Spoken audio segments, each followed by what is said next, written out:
All right, let's talk about graphs of quadratic functions. So you've learned how to find several important characteristics of quadratic functions. We're going to put it together. So first, you want to find the equation of the axis of symmetry, then find the vertex, and from that you can determine whether it's a max or min. Find your y-intercept, use the idea of symmetry to find an additional point or two on the graph, and then connect the points with a smooth curve. So let's check it out. Oops. Well, so for this one, if I wanted to graph f of x equals x squared plus 4x plus 3, I want to find the equation of the axis of symmetry first. So that would be opposite of b over 2a, which is negative 4 over 2 times 1, or negative 2. So that's why I put a vertical dashed line at negative 2. That starts me off.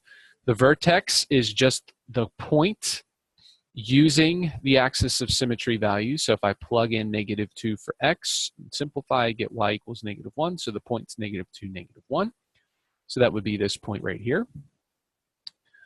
And then I want to find the y-intercept. The y-intercept, if I plug in 0, is 3. Now watch this. Watch how we do this. I know that the y-intercept is 3. You see how it's 2 spaces from the axis of symmetry? Well, since the parabola is symmetric about its axis of symmetry, I could just go 2 units the other way and put a point. Okay? So the axis of symmetry divides the parabola into 2 equal parts. So if there's a point on one side, there's a corresponding point on the other, the same distance away from the axis of symmetry. Okay? Another thing you can do is plug in, like, say 1. If, or in this case, we did negative 1. If you plug in negative 1, you will get a value of 0, so which is right here. And then I know that's 1 unit away from the axis of symmetry, so I know it's going to have a y value of 0, 1 unit away from the axis of symmetry on the other side. Then you would have 5 points, so you just connect those with a smooth curve. All right, here's one for you to try. Go ahead and graph these functions. All right, we're back. So 5a, since it's negative 2 in the front, I know that it's going to open downward.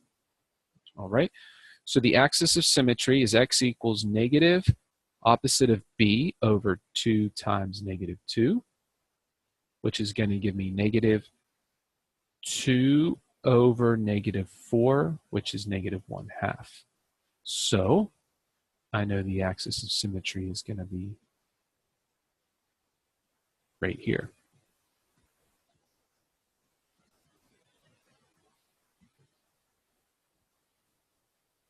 All right, the vertex. Oops, I just lost that, didn't realize it. So it's going to be negative 2 over 2 times negative 2, which gives you 1/2. Yeah, good. Glad I made that mistake, because the vertex is, or the axis of symmetry, is at 1/2. Okay, so if I plug that in, negative 2 times 1/2 squared plus 2 times 1/2 minus 1. I'll get negative 2 times 1/4 plus 1 minus 1, which is going to give me negative 2 over 4, which is negative 1/2. So right there. If I plug in 0 to get the y-intercept, would be negative 1. It's right here. And I know that that's half a unit away from the axis of symmetry on this side, so there's going to be another one on this side. You could already see the parabola is starting to open downward, so I can just finish it off there. Okay? All right, this other one, opposite of b.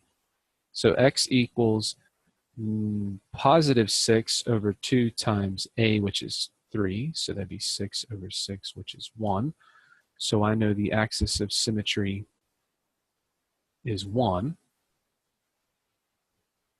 To get the vertex, plug in 1. So it's going to be 3 times 1 squared minus 6 times 1 plus 2, which is 3 minus 6 plus 2, which gives you negative 1. So the vertex is right here. Since a is positive, I know it's going to open upward. And f of 0, or just the c value of 2, gives me the y-intercept, which is right here. Since that's 1 unit away from the axis of symmetry, it's going to be on the other side, same distance away, and then just connect those with a smooth curve. and you got your parabola hanging out there. Cool.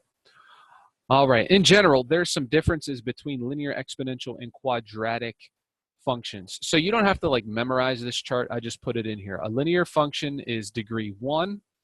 Exponential functions have degree whatever x is, the exponent, whatever it is. Quadratic functions are always squared. A linear function is always a line. Exponential function always is a curve. Quadratic functions are curves as well, but they're specifically called parabolas. Okay. Now you could pause the video and read through these if you want. I'm not going to take up a whole bunch of time just reading something to you. But if you have any questions about this graph, please do reach out to me and let me know.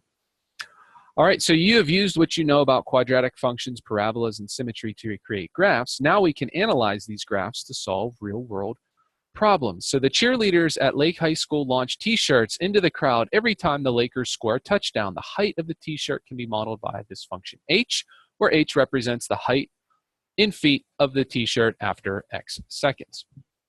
So let's graph the function. First thing we do, opposite b over 2a or 3/2 gives me the axis of symmetry. Plug that into the function to get the y value, or 42, and that gives me the vertex at 3/2, 42. So if you find another point, substitute it in, let's say the y-intercept, you get 0,6, and then you get the other point paired on its other side,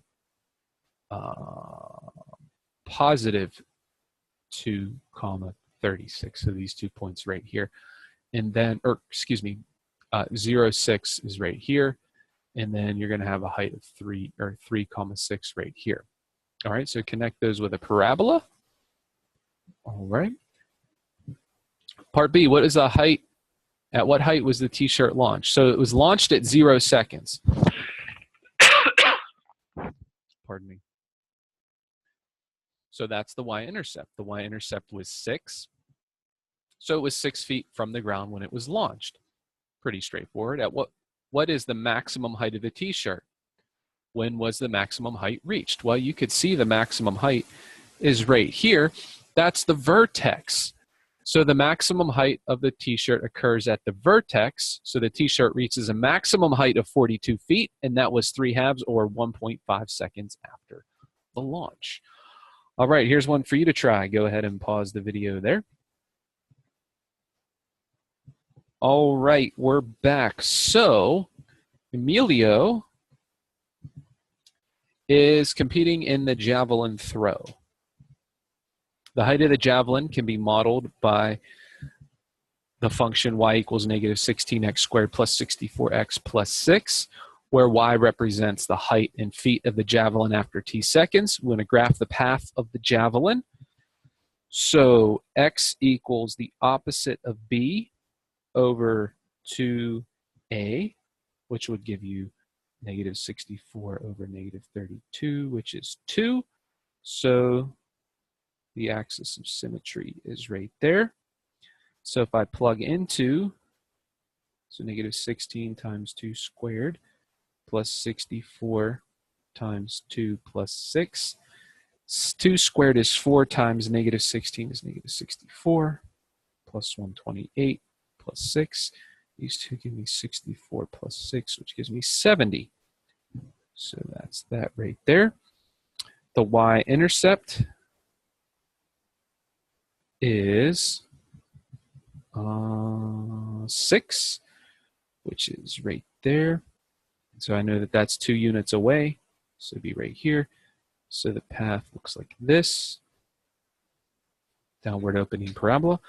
At what height is the javelin thrown? That's the y-intercept. That would be 6 feet.